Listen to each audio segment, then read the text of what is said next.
Hello! Welcome to our channel! So, ayan, dahil wala tayong maisip na i-content natin ngayong araw, i-upload ngayong araw. So, ito na nga pupuntahan natin dito at titingnan natin yung niluluto ng aking pinsan na banana Q para sa kanyang paninda. Kaya tara, pasok tayo guys! Yari na niyo kuan. Ano niyo luto? Ito yung tagaluto ng banana Q. Ako yung taga, at saka tikilaw. turon. May taga-tikim. Ay, ng kutsilyo. Pati naman Mama, sukli yan ni Kuya. Do man. 20 niya kuha. Kuha na. Tapos si Kuya. Kuha ni Kuya. Quality nga. Ay, pagkatuan kwarta. Didihan. Pinta didi. Si Jerry Lee nagbabalat ng turon.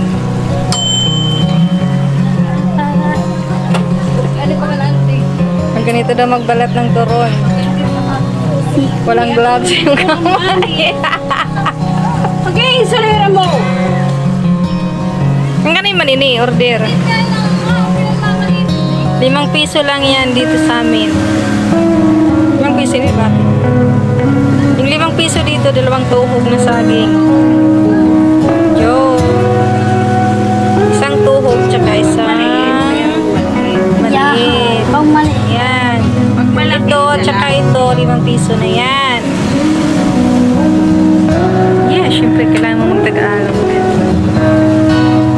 Ito yung chief cook. Ito yung tagaluto ng banana Q.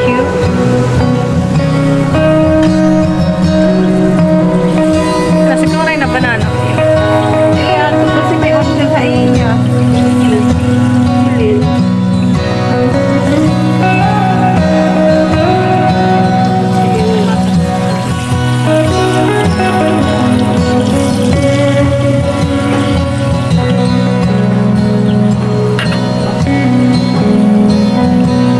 Ganito lang yung hanap buhay dito sa probinsya. May puhunan. Magkano yung puhunan mo dyan, te? Ito. Oh, 400. Yung saging. 300 yung saging. Tapos, syempre yung mantika at saka asukal. Kaya, 400 na siya. Sa 400 pesos, meron na kayong banana Q at saka turon na maibibinta. Tapos, ito naman yung mga tumutulong sa kanya, yung assistant niya, yung mga anak niya. O, diba? Yan. Ayan. Kasi walang pasok, kaya kailangan nilang tumulong sa mama nila dahil magpakisalapik sila. Wala daw kasi nagbibigay. Ayan, tumutulong si Jerry Lynn, anak ni Ate Manilyn. Tumutulong sa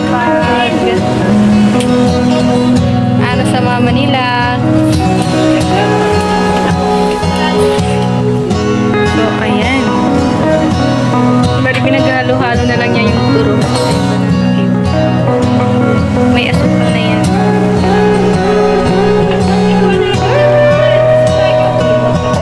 Ito yung bunso ni Ate Manila. Nagpalo na bunso.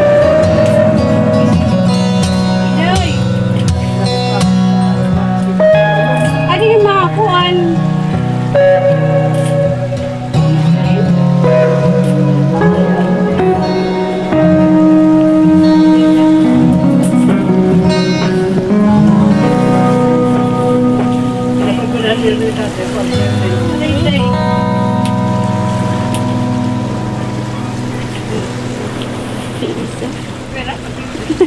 Nagagay ako.